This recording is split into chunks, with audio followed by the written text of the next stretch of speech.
Right, ready for another day. Bismillahirrahmanirrahim. Is that Kabzi? Sorry, Khizr? No, doesn't look. Is no it him? Khizr? No. No Khizr today? Well, we just have to have an empty seat. I know. No, Kabzi's going to join us Cam's today. going to join us. The man that many people have been eager to hear from. The one who... Behind the camera. the one behind the camera who occasionally comes in front of the camera and shows us a glimpse of his incredibly colourful personality. Right, so it's recording on both ends. It is. Right, actually I've tricked you guys. You guys looking all polished? Yeah. Am I all sitting good. all right? So These chairs are quite comfortable, actually. Yeah. you're quite stressed, aren't you, Kabzi? Because you're having to do the front of camera and back Focused, of camera. yes. So I'm going to be going back and forth. Should we dive in? Great, excellent. Sure. Yeah. I have absolutely no clue what we're going to talk about, but yeah, let's go. The news roundup, take one.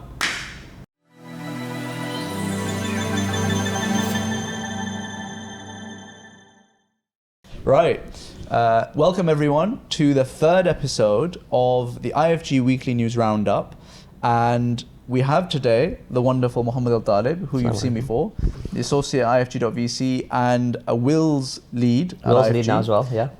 And we've got the main man, Kabzi, who is bringing you this usually behind the camera, but today he's in front of the camera. Kabzi is a man of many talents. He's been a comedian. In his past life, he's worked in finance, and now he's slumming it with us. Indeed. As a videographer. Absolutely. I don't know how much of myself I'm going to keep, but yeah. It could go into the trash can, but yeah. Thank you for the introduction. And if you're a shop owner from the 1980s or 90s and you got some grief from Kabzi in Whitechapel, then we apologise. We apologise for that. He's a changed man.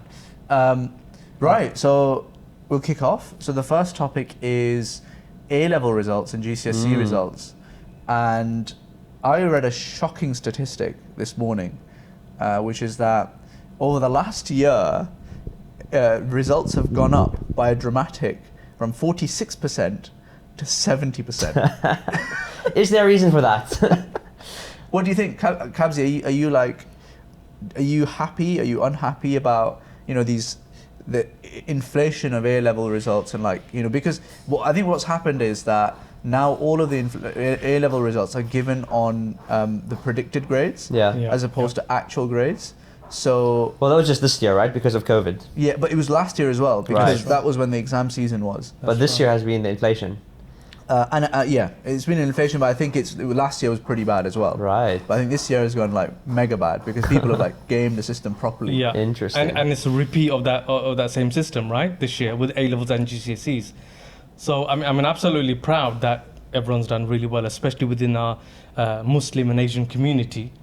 From a personal perspective, I have a family member, right, who got away with this during the GCSEs last year, right, and she got the predicted grades, and it basically allowed her to go into her A-levels.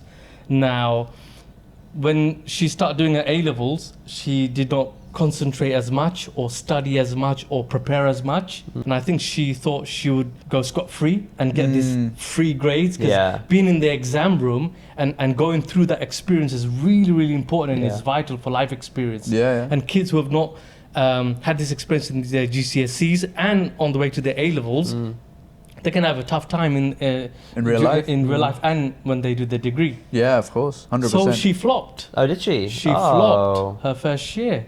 Here I am thinking people should really be gunning for this, right?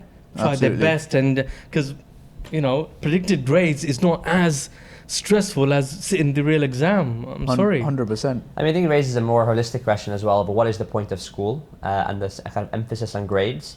I think there needs to be kind of a larger thinking around how we can design a better education system, because we all remember that time when math was enjoyable because we actually understood it, but it just went that little bit too fast, and we turned from actually learning from first principles to just memorizing for the sake of an exam and the sake of grades. And I think that's what's kind of happening, especially because A-levels is what gets you into the good university, and that's what gets you into supposedly a good job. And people are memorizing and focusing and gaming the exam rather than actually learning for the sake of learning. But I don't think that's happening, is it? Because as in this year. Yeah. I agree with the general sentiment, but I don't think that's what's happening this year. I think what's happening this year is that instead of exams, you've got the other metric, which is how much does your teacher like you, or how much money are you paying the school to get the result. Like, you know, this is the biggest difference this year between independent schools and public schools.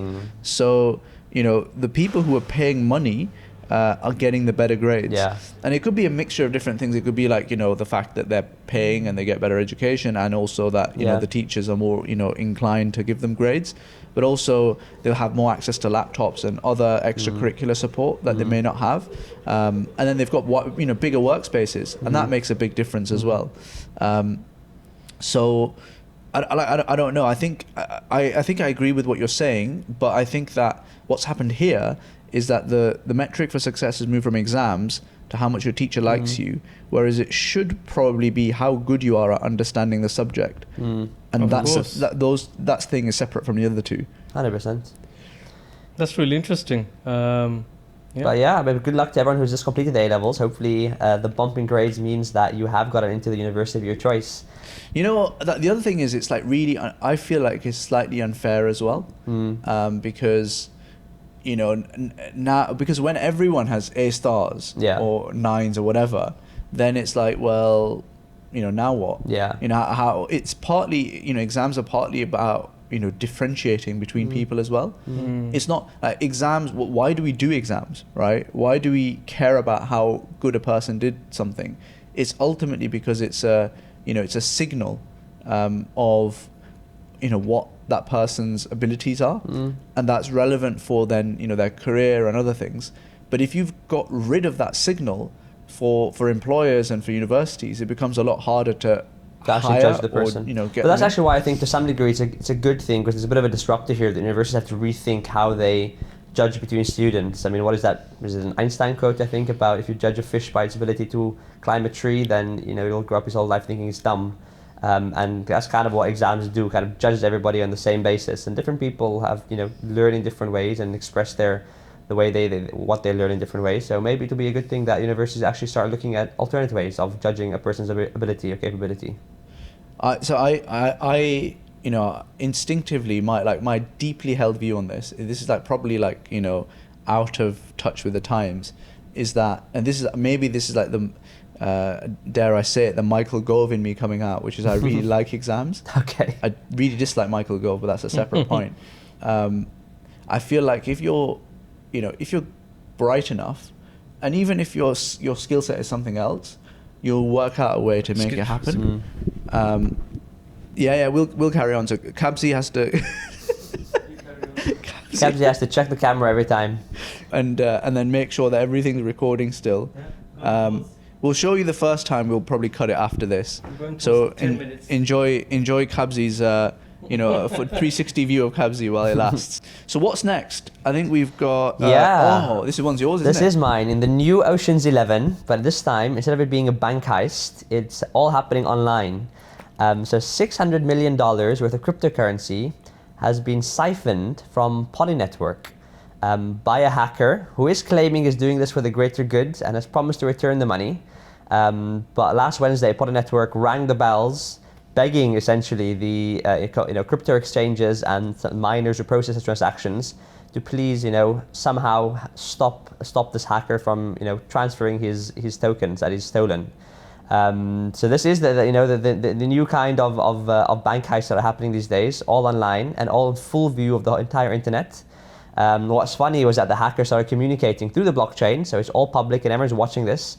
Telling, you know, Poly Network and others that you know, we're doing this for the greater good. We're going to return the money. They have returned about $346 million so far. As of this morning, he's returned most of it. Has he? Oh, okay. Well, he's returned most of it up to now.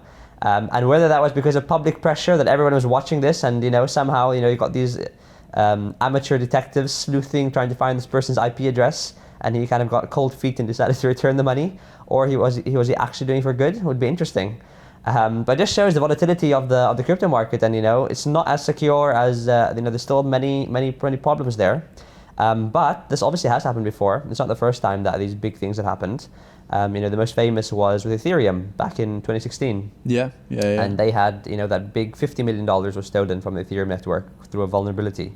And at that time, obviously it was a lot smaller, and $50 million was a lot of money at that time. And so they did a bit of a vote, and they decided to what they call a split in the network, or a hard fork.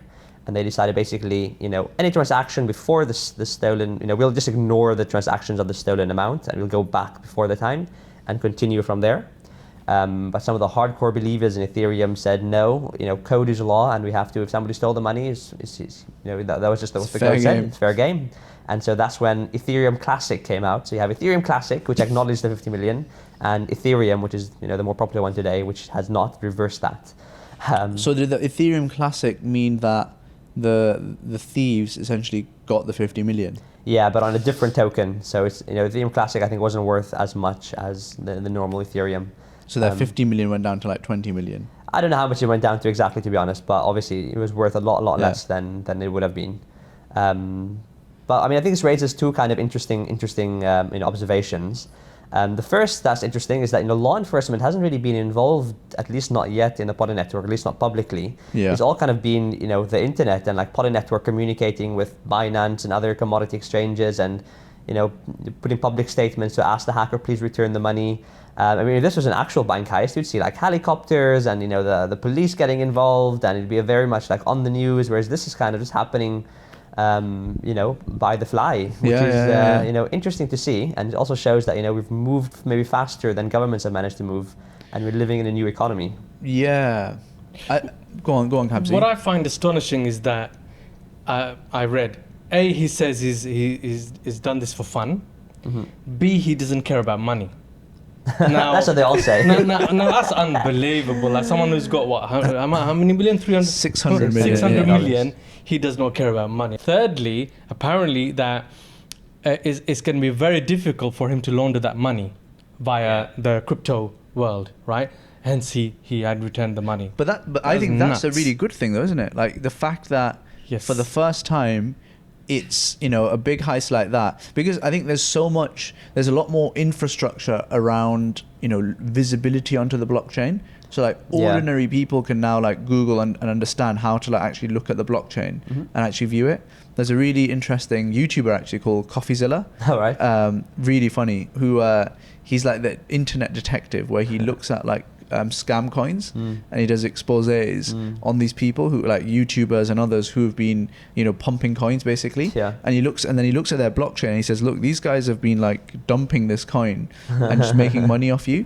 But the point is an interesting one, which is like for the first time, the 50 million heist didn't have the same kind of issues around it. Like you could get that money out, but these days, because there's a lot more, I think, infrastructure, and it's a lot clearer who the big players are. If you tap into the big players where the big liquidity is and say to them, look guys, don't process this, it becomes very hard. It's good and bad, because I think good because that's the whole point of the blockchains, to be transparent. So even though I've stolen your money, everyone can see that I've stolen your money. If you flag that this wallet has stolen money in it, don't transact with that person. It's up to the person whether he wants to transact or not, but it can be flagged as an account. But the downside is that the whole point was supposed to be decentralized and not in control of any party. But if you're now involving the big crypto exchanges, as you mentioned, and telling them ban this account. And there were some people complaining that the crypto exchanges shouldn't be involved because that kind of defeats the purpose. They're just now, instead of it being the government controlling your money, it's a crypto exchange controlling who can transact. And so it's a balance that needs to be had. But personally, I think this in a way sort of like encourages people to continually invest in crypto. So I think the price will increase a little bit because of this news.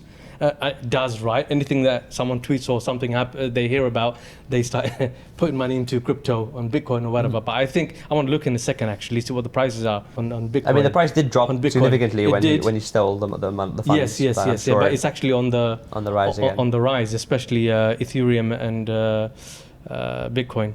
I was thinking from the exchange's perspective. Was it Polychain or something? Poly Network. They must be loving this. Like, can you imagine, earlier this week when it was like, oh heavens, like 600. We're done for. It's all over. It's game over, right? Yeah. And And then like by Friday, they've got all that money back. Yeah. And they've actually offered this guy, they're calling him White Hat hacker, and they've offered him $500,000 Okay. as a prize. To return the money. For spotting the issue and then returning the money. Oh, right. Because I bet they were running the numbers, their team, and they were like, oh my, this is going to cost us millions. I mean, not just that. I mean, it's happened with. I mean, the first big crypto exchange was Mt. Gox they were founded in Japan, and they had a huge thing where they lost. What was it like? I think it was like $450 million at the time. At that time, that was the entire exchange. I think 80% of Bitcoin was traded on that exchange. Crazy. And completely collapsed. People lost all their money, and that was like the big blow to Bitcoin at the time. Obviously, I mean, it survived, so looks like these blows won't do too much harm, but that definitely could have knocked Poly Network out of the water. It's the highest at the moment, 33,392 Crazy. GBP. It really is. The whole thing is just fascinating, like how, and the government point is really interesting because I think governments, there's an underlying uncomfortableness. I don't know if that's a word with cryptocurrency generally, because it goes after the heart of their, one of the hearts of their power, which is control over the fiat currency. And when you take that away, there's a lot less left. And so because of that, they're like, well, look, guys, I mean, what's the point of why are we going to enforce this thing somewhere? And this, because it's like supranational anyway, it's beyond countries, like these blockchains and the cryptocurrency network. It's like, well, we don't necessarily have jurisdiction over this. Why do we care? What we're trying to do is actually trying to like regulate the cryptocurrencies for a start to get some control over them.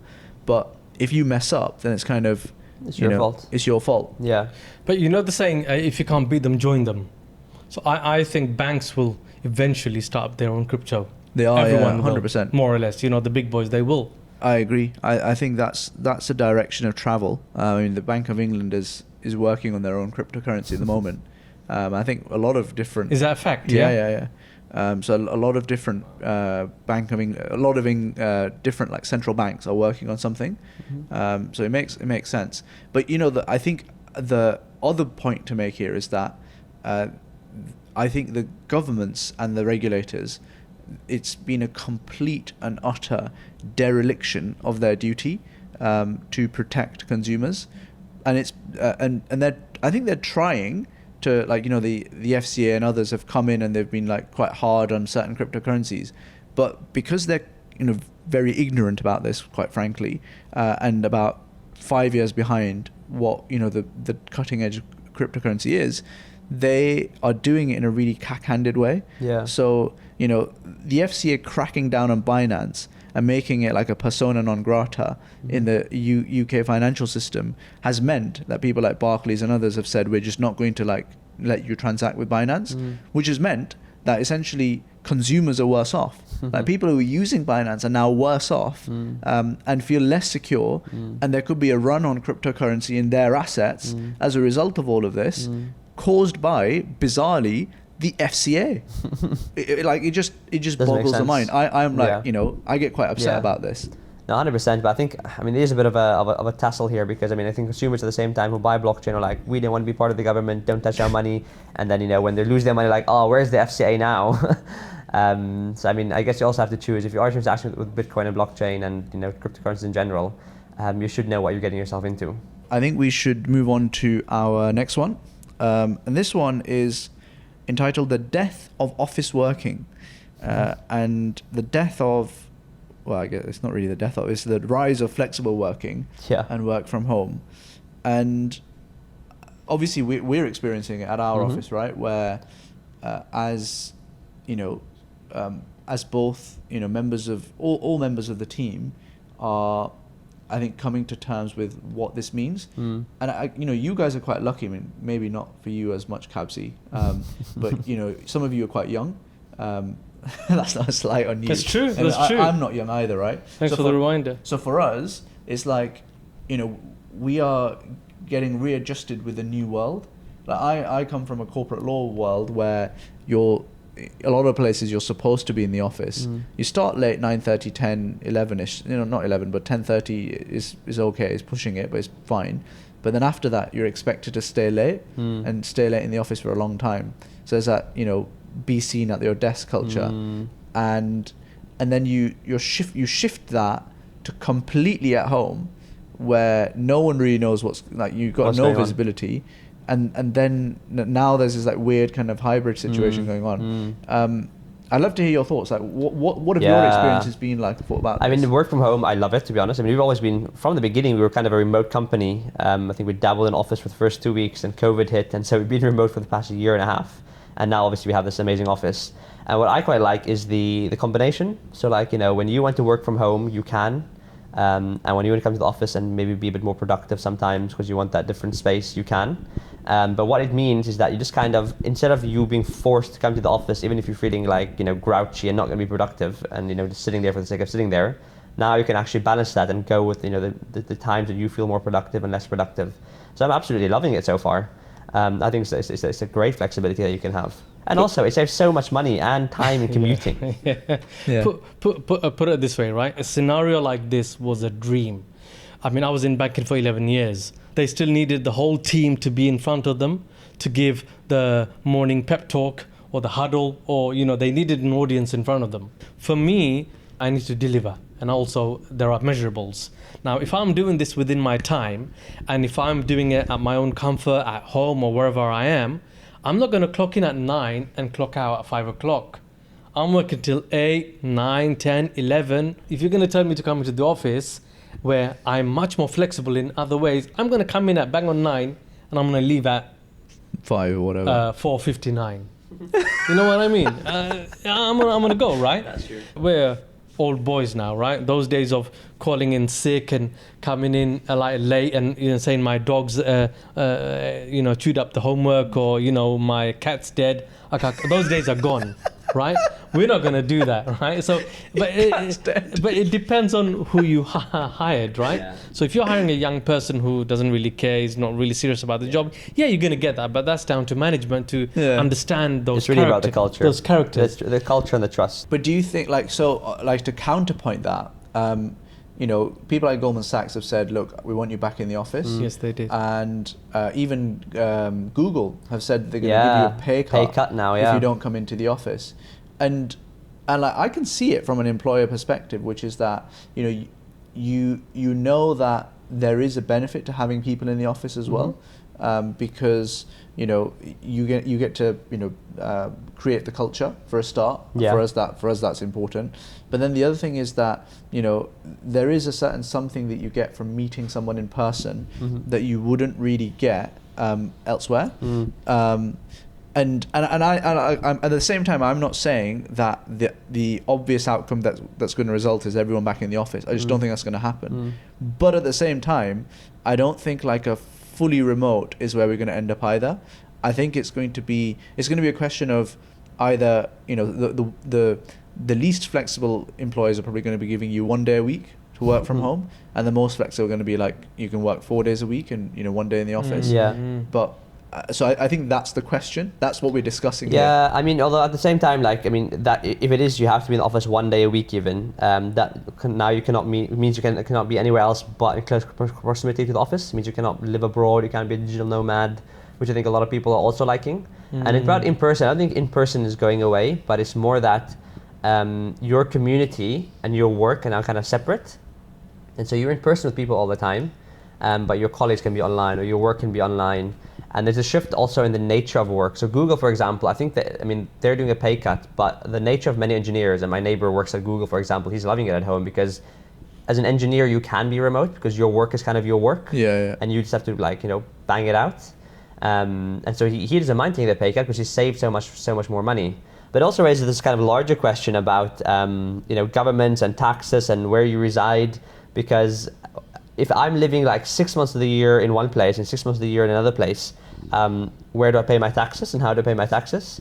And I think for now there's been this kind of trend of digital nomads, and they've kind of gone under the radar. Governments just kind of ignore them. They don't actually pay taxes in the right places.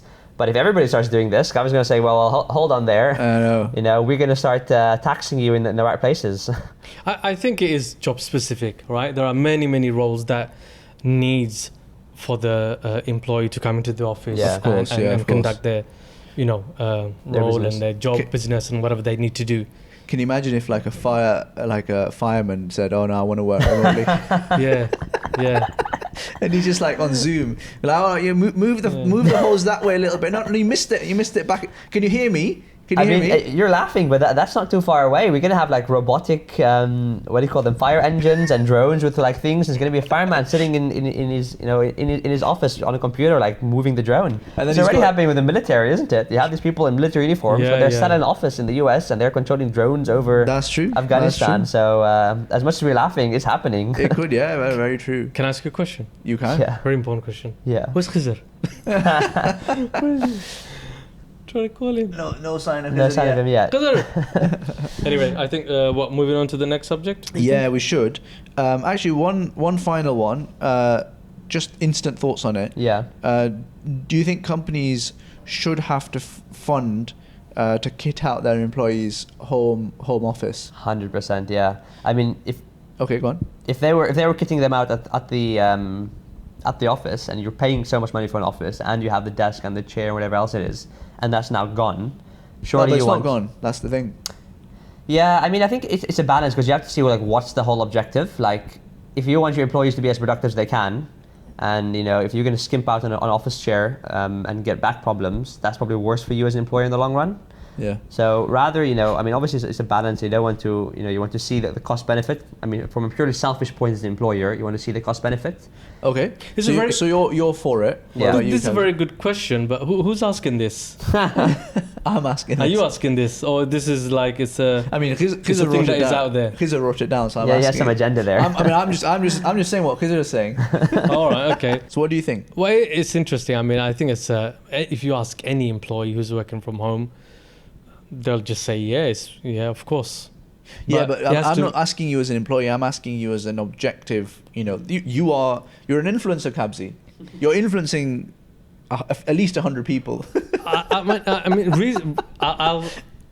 I'll give you a reason. I was interested in this question because it actually really it sort of like relates to me, and I was thinking about this recently. I have a studio at home, right? So I'm in the studio, Yeah. and I've got about 16 LED lights on the ceiling, and I've got a 55-inch TV monitor, and I've got my ultra-wide monitor, and I've got my big supercomputer, Yeah. which is running for 8, 9, 10 hours, Yeah. right? And the components are working every day, 5 days, 6 days. Yeah. And this is because I'm working on IFG stuff. Yeah. So even like subjectively and like from my own personal opinion, I'm like, okay, so who's paying for this? Electricity and the cost of running and blah, blah, who's paying for this? I am. Can this be managed by my employer or someone else, or this cost? So yeah, it's a really interesting question. So yeah, What's your answer then? I think my answer is obvious. Yeah, my answer is yeah. I mean, there's also a balance there, isn't it? Because it's not like I think what employers have to do is they have to also like look at, can we give people a budget? Some employers need more than other employees. Yeah. And if you're paying for an office as well, and now people want to, I want to work from office and from home, and they get that extra flexibility. Should it be on the employer's now job to get the office kit, pay for the office, and get the home kit? Right. Yeah. So sorry, I'm cutting you there. So my employer has given me the opportunity to work from home and give me this flexibility, which helps me. So is it right for me to say to my employer, 100% you've got to kit everything out in my studio, right? You've got to pay for my bills, you've got to pay for my hardware, you've got to do this. No, I don't agree with that. Interesting. I 100% don't agree with that. What are your thoughts? My thoughts. So I think that it depends on person to person. Yeah. So I think like your average worker doesn't need like a supercomputer. If you're an engineer, you definitely need a bit more kit. And if you're a videographer, which is very rare actually, you'll need more kit, right? Makes sense. And I think the other thing is that some of this kit can be portable as well. So the key thing is obviously the laptop, which I think it makes sense for the employer to provide. And obviously on IFG we do actually have a what's it called, like a budget for your home office as well. Yeah. But and I think it's fair to have a budget approach where it's like, okay, fine, if you want to work from home, which we support, we want you to do, look after yourself, etc., etc. Yeah. So make sure that you have this budget. If you need more, then on a case by case basis, let us know. Yeah. But I do think that there is, there's like a fine line here as well, where I think the employer needs to make a decision on what they're doing, and then just stick by it, because like you can't have 100% facility for office and 100% facility for remote. No, it doesn't make sense, because otherwise the employer's just doubling the cost unnecessarily. So yeah, people who's got like huge offices and really plush setup, and all their employees are working from home, they're like, hey, we're paying a huge rent here, it's not worth it, is it? What's going on? We need our people back. So or they can get rid of the office. Or they can get rid of downsize the office. But then again, it's the culture change, isn't it? Yeah. Like, I think I'm going to tell you my age, but, I think right now, the experience I'm having with this organization that I work for, yes, it's a small organization, yes, it's a startup, it's not a blue chip company yet. But that's it. You had it here first. Yeah, go on. That's right. But, I'm having one of the best experience ever. But then again, I'm working harder than I would work for a 9-to-5 job, because that doesn't really matter, right? Because if you also think about it, although we have this flexibility and our communication is on Teams, WhatsApp, and it's ongoing till 10, 11 at night. Whereas if this was for another company, I'd say, why are you having a laugh, mate? Yeah, I'll send an email saying, guys, can you stop this nonsense? Right? I've got work-life balance, etc., etc. I'll pull out the handbook and all that. Which Mohsin is writing at the moment. Which Mohsin is writing. But I think you reviewed it as well, didn't you? Yeah, I did. But I don't do it with us. Yeah. Why? It's not because, I'm getting huge amount of money and, I'm like, okay, I'll just shut up. Although we pay competitive, of course, for people who out there want to join IFG. Kabzi's proper politician, Honestly, isn't he? this guy. All right, well, last two topics. One is house prices. Yeah. So house prices have been going up, and then they've kind of now stabilized and going down. And the thing that I wanted to, I guess, think about and talk about is the multiple of your salary that your average house is now. So it's around, I think it's around about 8 to 11 times your annual salary. Whereas in 2011 it was about 5 times. Or 3, was it? Or even less, yeah. Much like if you go a decade earlier than that, it would probably be 3 times. Wow. Wow. When did this happen? This 8 times, 11 times is recent? This is like over the last decade. Yeah. Okay. So I guess how do you guys feel about that? I mean, do you own your house? Yeah. Yeah, we own the house, and I think it's really, really, really good. It's a huge burden, right? Getting on the property ladder is really, really tough. Even now, it's very tough to get a mortgage. So I think it's a huge step up to help people. Yeah, makes sense. Interesting. I wonder why it's so hard to get a mortgage. I mean, how are banks making money then? If they're complaining there's too much money coming in, and then they're refusing to give it out as mortgages. I think conventional banks are. I think it's the Islamic banks, which is that makes sense. I mean, if you think about it, they are lending a huge sum of money, right? And but it's based on collateral. It's based on the price of the house, isn't it? Yeah, but banks, the last thing they want to do, right? If you can't pay your mortgage, the last thing they want to do is repossess your property and sell your house. They don't want to go through that. Trust me. That makes sense. Yeah. I mean, it's kind of interesting to see the factor of salary compared to house prices. I think it's kind of the factor of the world getting a lot wealthier and richer, but salary is not meeting that. And most of the capital or the increase in wealth is being scooped up by the owners of businesses and the shareholders and people making a lot of money, but employees haven't seen the same increase in salary wages. Yeah. And that's where you see the factor. I agree because the average salary at the moment is fairly low compared to the rest of the world. In this country, I think it's a global problem. It's not just a UK problem. It's a global problem. I think UK we're actually more balanced than places like the US, for example. Yeah. So what a lot of people do is they go for the joint mortgage option, right? You include your brother or your sister or your spouse. To actually bump up the But the top tip for you guys. Eligibility. Top tip for I guess you guys and also people listening is to make sure you get into assets. Yeah. Because if you look at the reason why this inflation has happened in pricing, is because it's an asset. And there's been a lot of printing of money, quantitative easing over the last decade, and that has caused the mechanism by which that happens is the Bank of England creates the money and it gives it essentially to the banks, and then these banks are supposed to lend it out to the economy, and that is eventually supposed to trickle down, but it hasn't really happened. And so the banks, they then, they will use it for their own purposes or for corporate, lending or something like that. And that's where it ends up in either the property market or the stock market. And they've seen massive, rises over the last decade.